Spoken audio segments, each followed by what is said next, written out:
Yo everyone. So as I told you, daily videos आएगी. So कल मेरा economics का पेपर है. यप.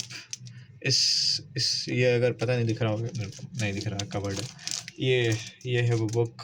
ठीक है, ये है माइक्रो इकोनॉमिक्स और एक है स्टैट्स का बुक. स्टैट्स का बुक इज दिखता बहुत नॉर्मल है, बहुत नॉर्मल सी इसकी एनसीईआरटी दिखती है, बट इसकी साइड बुक ज़बरदस्त है. ठीक है, this is statistics for economics. And let me tell you guys, economics में अगर तुम्हें मैथ्स पसंद है, so you are good with statistics. अगर तुम्हें मैथ्स नहीं पसंद है लाइक मी, सो माइक्रो तुम्हें अच्छा लगेगा. स्टैट्स सबसे ज़्यादा बोरिंग वाहियात लगेगा, लेजिट मैं बता रहा हूँ. इससे ज़्यादा मैंने वाहियात चीज़ नहीं पढ़ा होगा. खाली कैलकुलेशन है, खाली मैथ्स है, खाली फॉर्मूला है, और बस उसके बेसिस पे आंसर निकालना है. ठीक है. सो माइक्रो कैसा सब्जेक्ट है? Micro is a very interesting subject guys, let me tell you.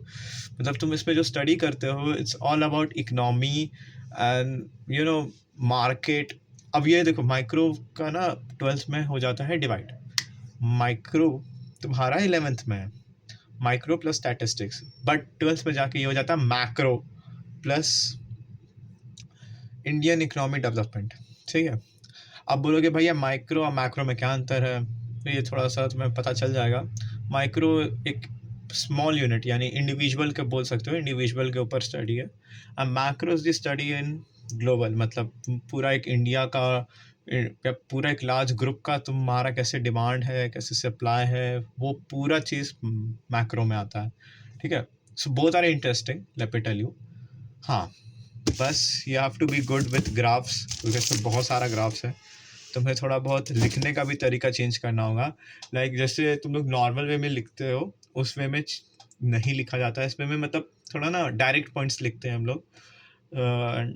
मेरे को जहाँ तक याद है, फर्स्ट टर्मिनल में मेरे तो नंबर माइक्रो में बहुत आए थे, बट स्टैट्स में नहीं आए थे. ठीक है. तो stats is something which needs practice.